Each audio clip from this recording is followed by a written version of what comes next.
এক ছেলে এক মেয়ে যাইয়া ওখানে তারা আধা ঘন্টা 1 ঘন্টা বা 2 ঘন্টা সময় পাস করে তারপরে চলে যায়। ছবি দেখতে আসে না, এটা শিওর। এটা কোনো সিনেমা হল না, এটা সোজা কথা বললেই চলে, এটা একটা যৌনকর্মী।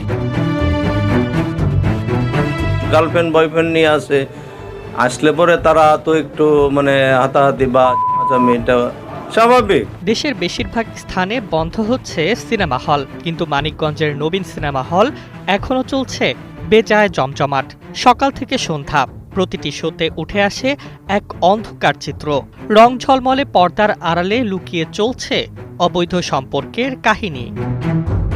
তরুণ তরুণীরা এখানে আসেন ছবি দেখতে নয়, বরং একান্তে সময় কাটাতে।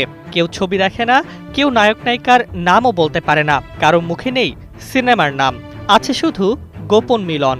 কোটি টাকার কাবিন।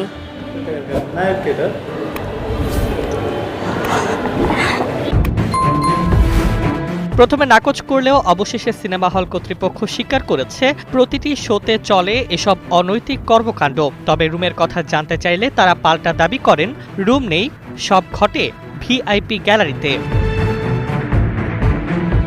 এই হলেই এখন সিনেমা নয়, চলছে সম্পর্কের অবাধ মেলা। এর কারণে ভেঙে পড়ছে অনেক পরিবার, বাড়ছে অসামাজিক প্রবণতা। যেখানে অন্যত্র হোটেলে কাপলরা থাকতে গেলে লাগে ভোটার আইডি, ম্যারেজ সার্টিফিকেট, এখানে এসব লাগে না। অবাধে চলছে তরুণ তরুণীদের গোপন মেলামেশা। সিনেমা হল ভাই, সিনেমার নামটা আমার সঠিক খেয়াল নাই, জানা নাই, ঠিক আছে? আসছি বাবুদের ভাতেও দেখবে। কেউ কেউ মুখে মাস্ক পরে যাতে কেউ চিনতে না পারে। হলের রয়েছে একাধিক এক্সিট পয়েন্ট, ঝামেলা হলে দ্রুত সরিয়ে দেওয়া হয় দর্শকদের।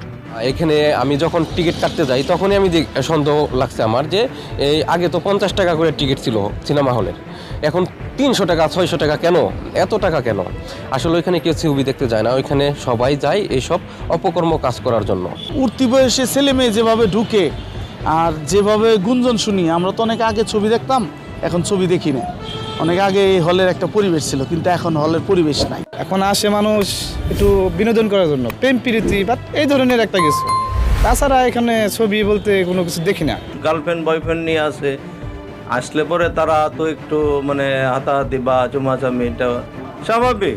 আমি তো ভাই প্রথমেই বলছি, আপনি ঢুকালে ওনারে বলছি যে ভাই এটা আর আমার কাছে বললেন না, কিছু জিজ্ঞেস করেন না, আমি লজ্জা পাচ্ছি, কষ্ট পাচ্ছি। বিষয়টি আমি আরেকটু ইনভেস্টিগেট করব এবং এই বিষয়টি নিয়ে আমি এসপি মহোদয়ের সাথে কথা বলবো। আমরা এটা যাচাই করে দেখব, আর এখানে যদি কোনো অসামাজিক কার্যক্রম হয়ে থাকে এটার বিরুদ্ধে ব্যবস্থা নেওয়া হবে। আমি লোকাল পুলিশ স্টেশন, লোকাল ওসিকে বলবো যে বিষয়ে সেই জন্য আরও বেশি মনোযোগ দেয়।